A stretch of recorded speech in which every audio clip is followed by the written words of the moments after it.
Kakausapin ay si Ginoong Verhel Santos, ang isa sa mga trustee nga po ng Center for Media Freedom and Responsibility.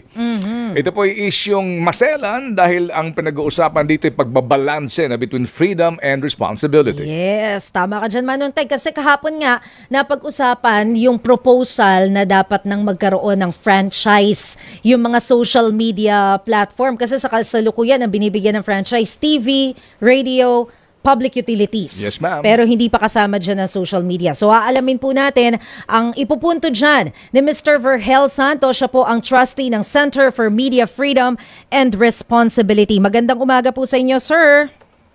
Magandang umaga naman. Apo. Good morning. Good Apo, morning.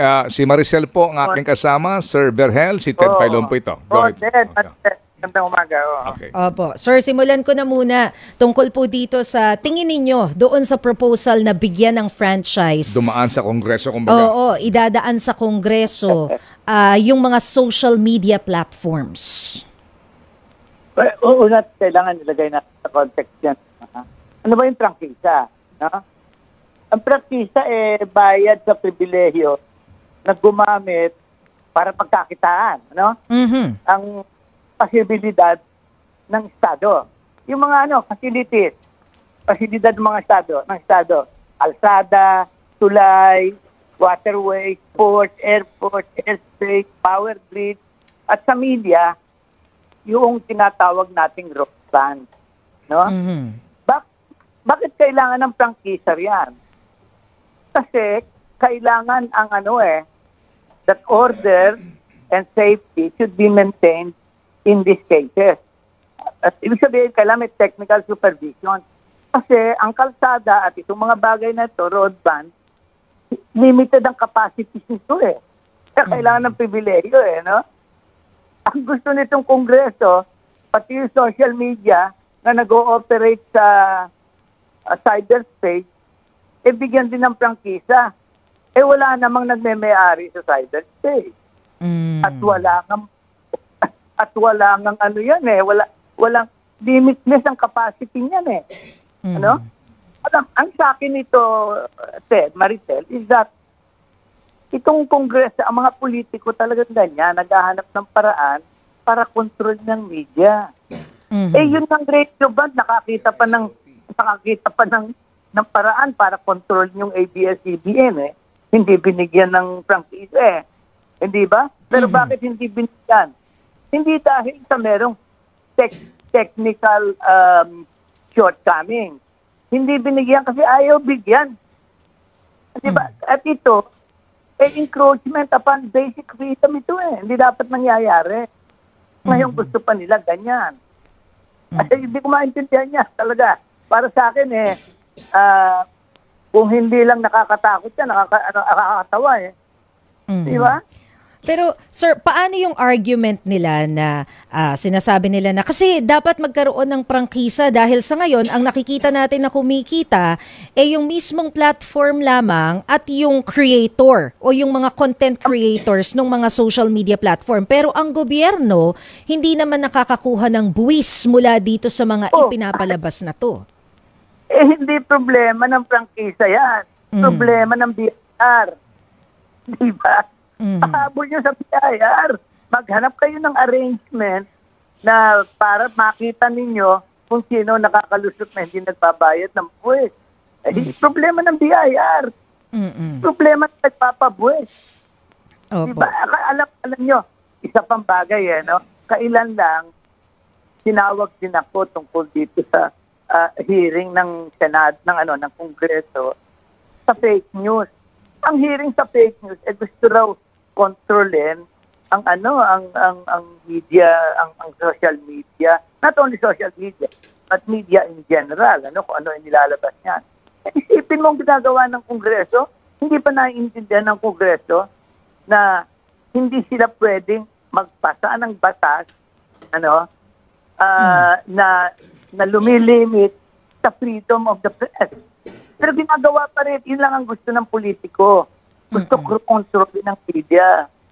Lang yun. So, nakuha po namin yung punto ninyo about dun sa pagsusuppress ng freedom of the press. Pero ano yung pwedeng gawin para kumbaga malabanan at magkaroon din ng guide yung mga content creators at maiwasan natin yung mga disinformation, especially now na panahon ng kampanya, kitang-kita naman po din yung mga lumalabas dun sa mga contents. So, ano yung dapat gawin? Simple lang. Ang panlaban sa disinformation, proper information. Ang panlaban sa sa kasinungalingan, katotohanan, wala tayong magagawa Lahat naman nagsisinungaling at o kaya nagsasabi ng katotohanan. Kay politiko ka, kay media ka, kay ano pa man. Kaya mo ang punto ng freedom of expression at press freedom, hindi naman dahil kaya pag may press freedom ka, sigurado na lahat ng maririnig mo katotohanan Hindi yun. Merong press freedom, merong freedom of expression para lahat naririnig mo.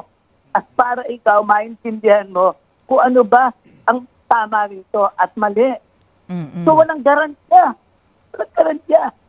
So ang kalaban nila, mga garantiyahan yun. Pagka naglagay sa isa.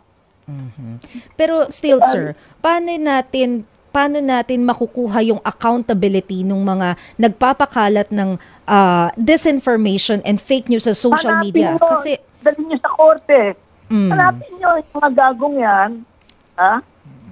Hanapin nyo yung mga gagong yan. Dalhin nyo sa korte. Ganun lang yan Wala kang magagawa. May mga batas na there are laws that take care of those things. Wala kang magagawa Anong gagawin mo? Pakokontrol ba kayo? Yung may mga prangkisa nga, yung iba nga dyan politiko mismo may prangkisa sa broadcast media. Lalo lang lumala di ba? Walang tatawa dyan. Walang magagawa, wag nilang pakialaman. They will be putting their fingers where it shouldn't be. Wala silang pakialam dyan.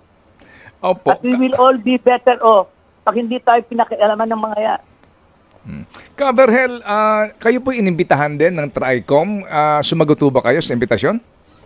Hindi kasi hindi na ako iniimbita. Nung una pa, iniimbita ako no? Pero ang sabi ko, ayokong pumunta dahil I did not want to come under the rules of Congress. Diba? Hindi ka naman, mas mabuti magsulat na lang ako at masasabi ko yung gusto ko. Doon hintuin ka no? At pangalawa, ang nakuha nila mga periodista yung iba, mga mamamahayag, na nagpunta, apparently hindi maliwanag sa kanila kung anong pinag-uusapan dito. Ang pinag-uusapan dito, kukontrolin sila. Nagpuntahan naman yung mga PR people at yung mga nagpapatakbo ng mga kandidato dahil naghahanap ng kliyente. Anong gagawin natin ito? Alam mo, pag mientras mo pinagbigyan yung kongreso sa mga ganyan, lalo lang tayong mapapariwara Kaya hindi dapat pakialaman yan. Sabihin sa kanila, wala kayong pakialam sa amin. Kasi pag pinabayaan namin kayo makialam sa amin, ang mapipirde, yung aming pinagsisilbihan. Ano yun? Tao. Sila hindi naman gano'n Sila mo sabihin sa ng tao, ba't ka pumupunta riyan? You are allowing yourself to come under the potential control, if not outright control, of government. Opo. Kaverhel, ano po ang inyong kaisipan doon po sa mga paglalabas ng subpoena testificandum sa mga hindi nasipot sa kanilang imbitasyon at yung pong sinasabi na possible contempt, no? Ibig sabihin daw po, pwede silang ipa-aresto. Hindi totoo yun. Wala yun. That will not wash in court. Bakit kailangan akong lumitaw sa kanila? Halimbawa ako, inimbita ko, ayoko. Anong pakialam nila? Hindi ba? Anong sasabihin nila sa estado? Ayoko sumunod sa kanila? In the first place, dapat i-establish kung dapat ako sumunod sa kanila. We are here talking about freedom of the press. At At ang ginagawa nitong Kongreso, hindi ba kaya nag-iimbestiga yan in aid of legislation? Wala namang legislation magagawa yan because the Constitution provides that no law shall be passed impinging upon the freedom of the press. Di ba? O di walang magagawa. Anong pinagagagawa nila? Di walang wawa, di ba? Opo. Kasi, sa akin, ewan ko, Ted Maricel, malabo ba yun? Hindi ba? Hindi ko maintindihan kung bakit Sige, hindi opo. makita. Opo, sige. So, yung nga din po ang tanong kanina ni Maricel po, Ka-Verhel, na basically ang main point dito ay yung paano mo masasawata, mapipigilan yung pagpapakalat ng fake news kasi sila mismo din binabakbakan, di ba, ng kung ano-anong informasyon. Ang iba nga daw po ay gawa-gawa lamang. So ano ang inyong payo sa mga kongresista na sasaktan dito po sa mga bashing na inaabot nila or even yung kanilang claim na may mga nagpapakalat ng fake news laban sa kanila? 2 point. Pagka politiko ka, dapat humanda ka dyan. Kasi fair game ka Politiko ka Meron kang poder In fact, meron ka ring poder para sumama sa media, sa media. Meron ka sariling media operation di ba? Yung lahat na yan meron Una yon, fair game kayo. Pangalawa, may mga batas. Hanapin ninyo kung sino nagpapakalat, dalhin niyo sa korte. Yun lang, let them answer to the law. Simple lang Ang ginagawa, kinokomplika para makakita ng paraan para tayo supilin. Ganun lang naman yan Opo. Sige. So, Ka-Verhel, kung mamarapatin nyo, I mean, baka lang pwede kayo sumagot dito po ito naman ay outside na po, dito po sa Center for Freedom Media Responsibility ninyo na task ka. Anong komento nyo dito? Dito ngayon sa impeachment complaint lamang kay VP Sara na hindi pa rin po ina-actionan ng Senado? Isa pa yan Hindi ko maalam kung bakit malabo sa iba yan pag binasa mo yung Constitution, yung Article 11, public accountability, maliwanag na sinasabi ng pagka-impeach ng isang public officer, kailangan aktuhan agad ng Senado yan. I-try. Maliwanag yun. In fact, nakita ko nga na si Edo Ascuna, isa sa mga framers ng Constitution, at dating Supreme Court Justice, lumabas pa para magkaroon ng konting annotation Dahil nga sa ginawa nitong ating Senate President na sinabi, no, hindi importante yan. In fact, we can wait months bago natin gawin yan. Ito maliwanag na by the nature of impeachment, ito urgent concern. In fact, ang impeachment na nagbibigay ng emergency device, ng paraan, para to deal with people like Sara Duterte. Alam mo kung bakit? Kasi standing by to succeed to the highest power of the land. So kailangan, pagka nakita mo, may justifiable reason na binitray ang public trust, husgahan yan. Hindi pwedeng hindi. Pero ayaw ni Kisi Tudel. Ewan ko kung bakit. Sa akin, maliwanag yun Isang tingin mo lang doon sa konstitusyon, hindi ang pinag-uusapan dito, constituent power. Tawag nga ng constituent power. Hindi legislative power. Walang legislation dito. Bakit hindi? At alam mo, nagkakagulo nga dahil ang ginagawa natin, ayaw nating itry. In the meantime, nagkakaroon ngayon ng oportunidad yung Sara Duterte camp na kung ano-ano ang pinalalabas. Sa impeachment trial, hindi po pwede yan. Kasi yung proceedings na yon ruled by the rigors of prescribed procedures. May procedure Pagkatapos, open trial yan, nakikita ng madla. Parang Quadcom. Di ba? So, hindi makita ng tao kung anong nangyayari. Pero yung labas ka lang ng labas ng kung ano-ano dyan na propaganda, hindi makikita ng tao yan. Opo.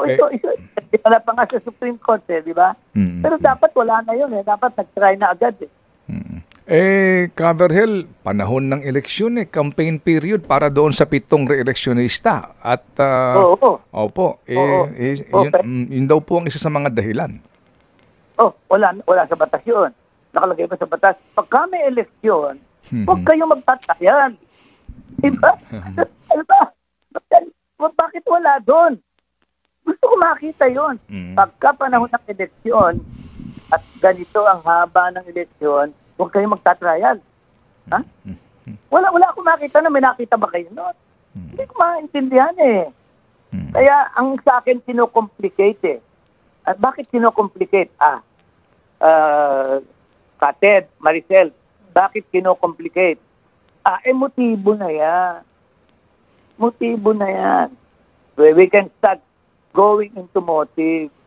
Ibig sabihin, may sumusuportahan at mayroong hindi. Tatlo ang sinusuportahan yan. Ano po yun? Either tao, yung kandidato, o sarili nila. No? Yung sarili nila. Pinupuntahan, ang sinusuportahan si Sara Duterte o yung mga kalaban ni Sara Duterte. Pero hindi, mukhang wala Dalawa lang ang narinig ko na ang sabi, i-try yan. Si Risa Hontiveros lang at si Pimentel. Wala na. Ibig sabihin yan, either kay Sara Duterte yan o sa sarili nilang kapakanan. Dapat pumunta rin sa motibo kasi hindi nga natin maintindihan Tayo naman, Maricel, pupunta tayo sa motibo pag hindi natin maintindihan itong ginagawa ng mga tao Kailangan tingnan natin, ano ba nasa likod yan? At dapat gawin din ng media yan No? Para maintindihan ng tao kung anong kalokohan ang nangyayari. O nga, kasi kapag, kapag pinalalabo ang mga malilinaw, talagang mag-iisip ka na ng motibo. I mean, hindi... Oo, di ba? Pwedeng hindi. Pwedeng hindi. Kasi naman ang linaw-linaw di ba? Maliwanag na maliwanag. Tamo? Ang linaw naman talaga Malinaw Walang sinasabi pagka may eleksyon. Walang trial Opo. Sige po. Alam nyo, Coverhill, kapag kayo aming kinakausap, mas lumilinaw po ang mga isyong pambayan. Kahit may mga nagpapalabo. Opo. Salamat, Coverhill. Sa ulitin po. Salamat. Anytime. Anytime. Salamat mabuhay. Si Ginoong Verhel Santos, isa po sa mga hindi maitatanggi ang kanyang kaisipan at kaalaman sa mga isyong pambayan at kapag pinag-uusapan po natin ay freedom ng media at ang ating po namang kaakibat na dapat ay ipinapasa